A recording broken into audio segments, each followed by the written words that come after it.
Man, it always boggles my mind just how fat my head looks without headphones on.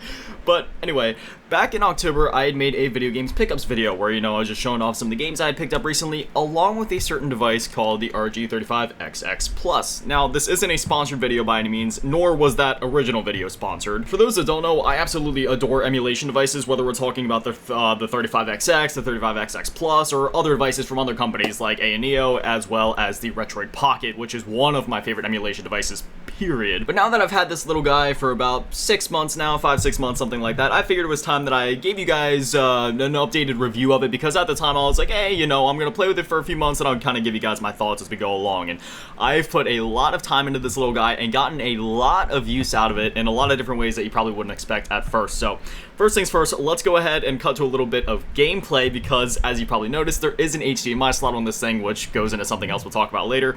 Unfortunately, it's not normal HDMI, it's mini HDMI, so you'd probably have to go out of your way to actually buy an HDMI cord that would work with this, but man, I love this thing. Now, I do apologize if there's any inconsistent... Okay, now, when it comes to the volume, oh, man, the volume does actually directly correlate to how it's picked up in my OBS, so hopefully it isn't too loud, hopefully it isn't too quiet. But yeah, right now I'm playing this through my capture card, which obviously there's gonna be a little bit of input delay just due to the nature of OBS and such, so I apologize if the gameplay suffers. But anyway, I don't know if I'm actually able to show the RetroArch screen that displays what consoles are available to play on. Unfortunately, I will not be able to display any Game Boy, Game Boy Advance, and basically anything Nintendo, just because of the way that they've been cracking down on emulation content in recent times, so we're gonna have to stick to like Sony, Sega, stuff like that. I think first things first, we ought to kick things off with the reason that I bought this device in the first place, that being the PlayStation 1 capabilities of this thing. Now, the original RG35XX was very capable of playing PS1 games, however, there were some more complex games that, you might see a few performance issues, and also on the RG35XX Plus, due to the increased power of this thing, you can actually double the resolution, for example. So instead of playing at the usual like 240p PS1 resolution, you can double that to like say 480 on display, so it would look more similar to say like PS2 games that you would normally be playing on your display, or GameCube games, anything from that era really. I always forget when I play Crash Bandicoot that the game just natively did have those the little things on the bottom, like the bars. Also, I don't know why my OBS does this. Normally when I play this game and I have it playing on my TV, I have it in 4:3, because I'm sorry, anybody that stretches out a 4:3 image to 16:9 is a heathen, and it's disgusting. But unfortunately, there's not really anything I can do on OBS. Every time that I plug in a 4:3 image, it automatically stretches it, makes everything look warped. It's disgusting, and it looks really bad, so I do apologize about that. If there's a way to fix that on OBS, please let me know, because I would love to know. But yeah, right off the rip, as you can see, it runs PS1 flawlessly. Again, my gameplay may suffer a little bit just because there is a bit of input delay between the time that I hit the buttons and it shows up on screen. Not because of the device or the HDMI capabilities, but again, because I'm playing it through a capture card, which natively adds just a bit of input delay. But yeah, I mean, right off the rip, it's a very capable device, and I guess I should also go ahead and mention the price. So you can normally, I would recommend waiting until these things go on sale, because they go on sale all the time. You can get the base RG35XX, which will give you PS1 and some N64 capabilities, for about $35 to $40, depending on which seller you get it from on AliExpress, whereas if you shell out just a little bit of extra money, I'm talking an extra $10 to $15 to the $45, $50 range, you'll be able to pick up either the RG35XX Plus or the RG35XXH, which is a horizontal version of this device, which comes with dual analog sticks. However, there's not many consoles on this device that can actually take advantage of that, or there's not many consoles that this device can actually run that would be able to take advantage of that. And while it would still be convenient for, say, some PlayStation 1 games like Ape Escape that does actually require and take advantage of the dual analog sticks of the original DualShock controller, yeah, there's just something about this Game Boy form factor that I was all about, and I just really wanted this one in particular, and I'm still happy that I went with this one as well. I had also heard inklings that the D-pad on the RG35XXH was not as good as the XX Plus. Also, the thumbsticks, while they were there, they weren't exactly the best in the world anyway, so it is still a nice option. But again, for me personally, I just really wanted that OG Game Boy form factor to take me back to my childhood when I had a Game Boy. Unfortunately, I have no idea what happened to that thing, so I I really have to get my hands on another Game Boy and Game Boy Color and even another GBA at some point, because just with like moves and all the things that have happened over the years and dumb trade-ins when I was a teenager to GameStop where I was trading in, you know, like $100+ devices and getting pennies in return. But yeah, there is a lot of capabilities with the RG35XX Plus to where I would say that it's probably worth spending that extra $10 to $15 just because of how much extra functionality you get with the device. Again, you get more functionality when it comes to boosting PlayStation 1 resolutions. You get more functionality when it comes to just overall performance in PlayStation 1 games. I just fell down a pit. That's really embarrassing. Again, input delay. I blame the input delay. But you get a lot more capability there, as well as being able to run more devices in general. So on the XX, the base model, again, that one's like $35. You're not going to be really able to play Dreamcast games. N64 is out of the question. DS is probably out of the question. PSP, don't even try it. Whereas if you do spend that extra $10 to $15, I'm not saying you're going to be able to run every PSP or Dreamcast game on this device, but you get access to basically all of them. There's like a few games on the Dreamcast side of things where it's like, okay, it might be a little rough, but for the most part, it's going to be a very playable experience. On the PSP side of things, not so much. It's still going to be very selective, but it's still a lot more than what you would get with the normal XX variant, because on the Plus, for example, you can run Persona 3 Portable, which is, you know, one of the best PSP games. I don't feel like that's even up for discussion. It runs flawlessly on this device. In fact, I've even played it on here. Granted, when I go to play Persona 3, I'm always just going to go back to my PSP. However, there is a very specific use case where I would actually go with the XX Plus instead. So, as we had already mentioned, you need the mini HDMI to be able to plug it up to a capture card or plug it into your TV. So you are able to consoleize this, and that's actually how I've gotten a lot of use out of this thing, because again, as much as I love the PSP, unfortunately, no matter what third-party battery you buy, it's just the battery life isn't exactly the greatest in the world, so I found myself having to reach for a charger a lot. And while that normally wouldn't be an issue, my PSP charger needs replaced at the moment because it's very finicky. It only works when it's held in certain directions, which makes it a bit of a pain to play and charge at the same time. Which means for me, for the PSP games, which is a good portion of them, honestly, that this device can run, it's honestly a bit more convenient to just kind of plug it into the TV and play it that way, just because I prefer to sit at my TV and kind of play on console anyway as is.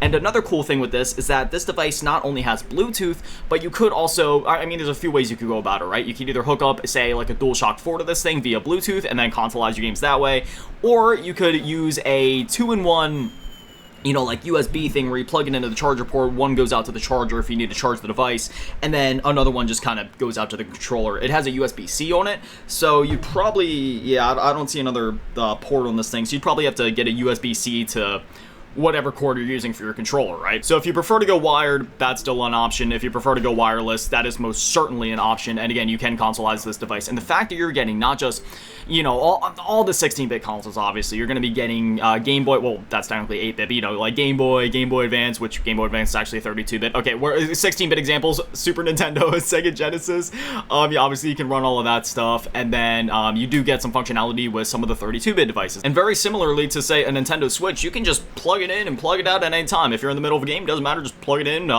You know, and same thing. If you're in the middle of a game but want to unplug it and go back to handheld mode, you can do exactly that. So, considering how many consoles you're getting for the price point, even if you only go for the base 35XX, say, you just want, like, you know, maybe up to PS1, don't really care about getting any Dreamcast stuff on here, or PSP stuff, or DS stuff, which again, I do really think it would just be worth going for anyway.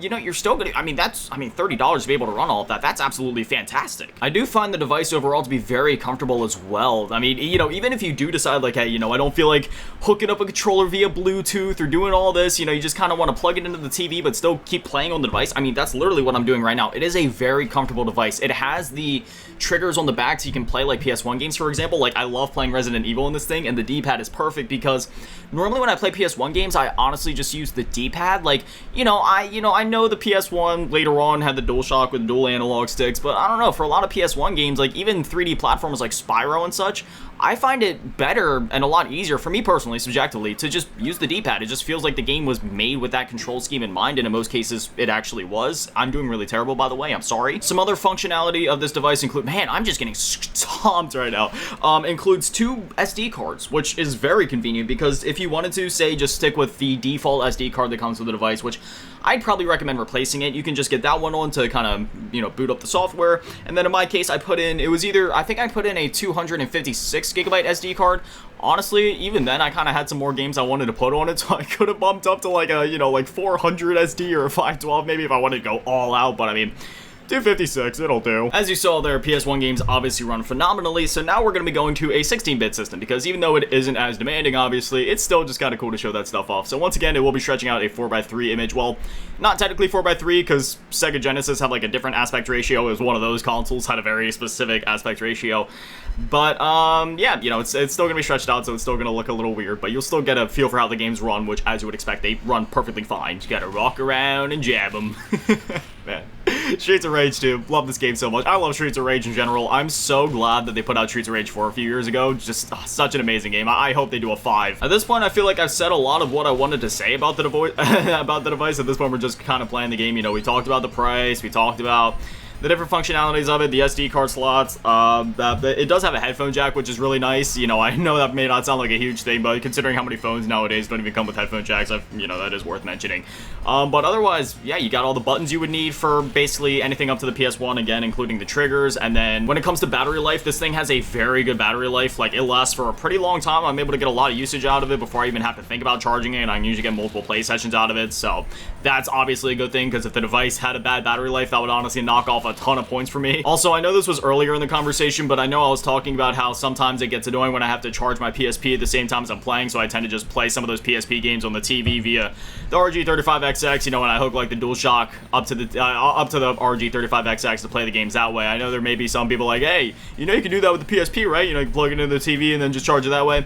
I know that's a possibility, but again, with how finicky the charger is, it's not worth the risk, you know? Maybe make some progress in a game, but then the console turns off because it dies, and then you lose some progress. It's just, that would be going on in my mind the whole time. So until I can replace that charger, this is probably just the way I'm gonna do it. One final thing worth mentioning is that this device does have Wi-Fi capabilities, which means that for older systems like the PlayStation 1 and the Sega Genesis, etc., that had, you know, like split-screen capabilities or multiplayer capabilities, you can actually play over Wi-Fi with this thing. I don't think you can actually play on different Wi-Fi connections, but I know like me and my mom, because I bought my mom one of these things for Christmas, and she absolutely loves the device. You're able to set up like PlayStation 1 games, for example. So if you have a game like Rampage where you want to do split screen on it, or just, you know, like multiplayer on it, you can link up the devices and play them that way. So say, for example, if you get this thing for Game Boy or Game Boy Advance games, same thing there. Don't gotta worry about the link cable. You can just kind of, you know, work around that with this device, which is really cool. All in all, I have quite literally zero complaints with this device. Again, if you were to buy it, I would recommend getting it through AliExpress just because it will be a lot cheaper there. If you'd rather get it through Amazon, you're gonna be looking at like $60 to $70, unfortunately. They are kind of scalped on there. I mean, not scalped in the way that like they're hard to find, but they're just kind of scalped in terms of the prices. Same thing on eBay and Mercari. They're gonna be a lot more expensive over there. So I'd recommend just going to AliExpress, looking for the official Ambernic store, because you don't want to buy it from like, you know, some third-party store that's either upcharging you or might be trying to scam you. Make sure you get it from the official Ambernic store. You'll be able to see it because they're verified. They've made a bunch of sales. They have good reviews. It's very easy to tell what stores are legit and which ones aren't on AliExpress. Again, when it's on sale, $35 for the RG35XX, $45 to $50 for the Plus. I recommend going for the Plus if you can. And unfortunately, my device just died. I forgot to charge it before making this video, so I guess that's my sign to shut up and stop yapping. But anyways, yeah, that is my 6-month review of the Anbernic RG35XX Plus. I've gotten a ton of use out of this device, and honestly, I don't really feel the need to upgrade to any of the new Anbernic devices for a while. I mean, this one just suits my needs for what I need. Again, obviously, there is the other devices out there that do cost a bit more, like, say, the Retroid Pocket 5, where it is able to run GameCube games, or some Wii games, or PlayStation 2, which, you know, I get a lot of use out of the PlayStation 2 side of things. And, you know, that stuff is obviously cool to have on the go and have those capabilities. But when it comes down to the price to how much performance you're getting ratio, I really feel like this is the sweet spot. Less than $100, literally like around the $35 to $50 mark, getting all of that performance, all of the gaming capabilities out of a device like this in such a convenient form factor with so many features like being able to consoleize it. Kind of hard to beat that, because at that point when you go into like the 200 plus territory, at that point you could literally build just like a cheap gaming PC or buy a really cheap workstation, put a really cheap graphics card in it, and achieve the same thing with emulation and just kind of consoleize that. There is a conversation to be had about the fact that that actually comes with a screen on, you know, like the handheld emulator devices, and is portable and can also be consoleized, but still at that point it is getting a little pricey. So if you're looking for an emulation device, this 100% gets my recommendation. But anyways, yeah, I know this video was very different, but, you know, I'm trying to revert to just switching up the style of the content and going back to what we used to do, where I just kind of make whatever. You never know what to expect. So if you guys have any other emulator devices you'd like me to take a look at, or any specific questions about this device, just definitely let me know and I'll get back to you. But anyway, as always, massive shout out thank you to all the Patrons and channel members taking on the low baller tier, and your shout out thank you to the big baller tier, middle asking, and big daddy Manny, and the biggest shout out on G tier, run event, someone cheese girl. Thank you guys so much, guys. You're literal legends. I love you. Have an amazing day. Stay beautiful. I love you all. Peace.